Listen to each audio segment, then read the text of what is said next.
Perkenalkan, nama saya adalah Ferry Christian Pranginangin, NIM 18030101094.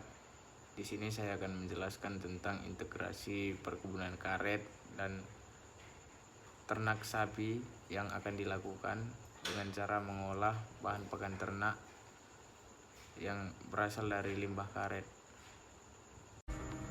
Integrasi peternakan adalah sistem pengelolaan atau usaha yang mensinkronkan kegiatan sektor peternakan dengan bidang lain seperti pertanian, perikanan, dan kehutanan yang masing-masing sektor saling menunjang untuk meningkatkan produksi masing-masing sektor tersebut.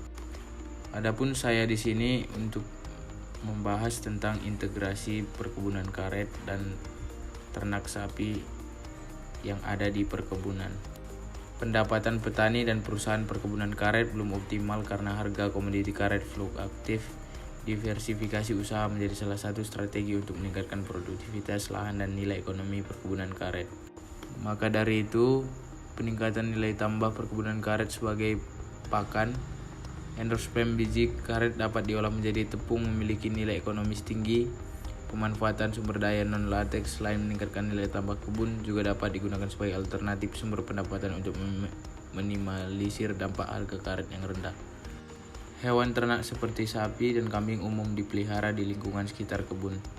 Spesies gulma di perkebunan karet yang dapat digunakan sebagai pakan ternak antara lain Axonopus compressus, Otoscloa nodosa, Agarium conizoides, Mimosa pudica, Micania miranta, dan Alcestia gigantica. Penelitian menunjukkan bahwa komposisi 10% rumput segar dari perkebunan karet dan 1% konsentrat dapat memberikan pertambahan berat badan sapi hingga 0,36 kg per hari. Lahan perkebunan karet dapat dimanfaatkan sebagai lahan pengembalaan sapi potong bekerja sama dengan pemilik perkebunan agar kegiatan usaha berjalan dengan baik. Baiklah Bapak Ibu, saya akan menjelaskan tentang pengolahan hasil karet untuk menjadi pakan ternak, yaitu diantaranya ada beberapa cara yang akan kita lakukan, seperti proses reduksi asam sianida, di mana proses reduksi awal HCN dilakukan berdasarkan penelitian.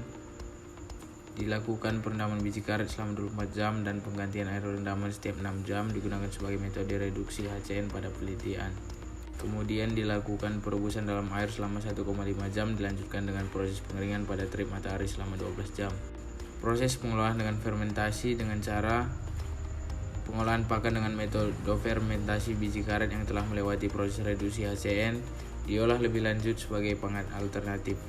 Pembuatan dan pengujian kandungan dari biji karet yang tidak diberikan perlakuan atau BK0 biji karet dengan fermentasi menggunakan ragi tape 0,3%. dan dengan ragi tempe 10%, kemudian dengan pencampuran pakan komersil dan biji karet hasil fermentasi. Biji karet memiliki kandungan berat kering sebesar 72,10%,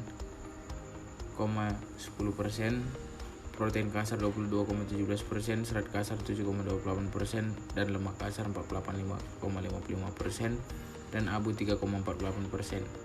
Secara alami biji karet dapat memiliki kandungan lemak yang tinggi khususnya pada bagian biji. Agar biji karet dapat dimanfaatkan maka harus diolah terlebih dahulu menjadi konsentrat untuk menghilangi atau mengurangi kandungan lemak sehingga nilai kandungan protein dapat meningkat. Kenaikan nilai serat kasar yang tinggi yaitu 31,47% sampai 40,93% dengan nilai standar maksimal 6% mengakibatkan biji karet tidak dapat langsung diberikan sebagai pakan ternak. Jadi cara yang akan kita gunakan adalah dengan cara amoniasasi. Begitulah Bapak Ibu, salah satu dari pemanfaatan dari perkebunan karet dan sapi terhadap integrasi yang akan dilaksanakan. Jadi selain dalam menggunakan gulma-gulma yang ada dalam karet, kita dapat memanfaatkan hasil dari limbah karet menjadi pakan ternak yang dapat mencukupi kebutuhan pakan sapi. Terima kasih sebelumnya. Semoga info yang saya berikan dapat bermanfaat bagi kita semua.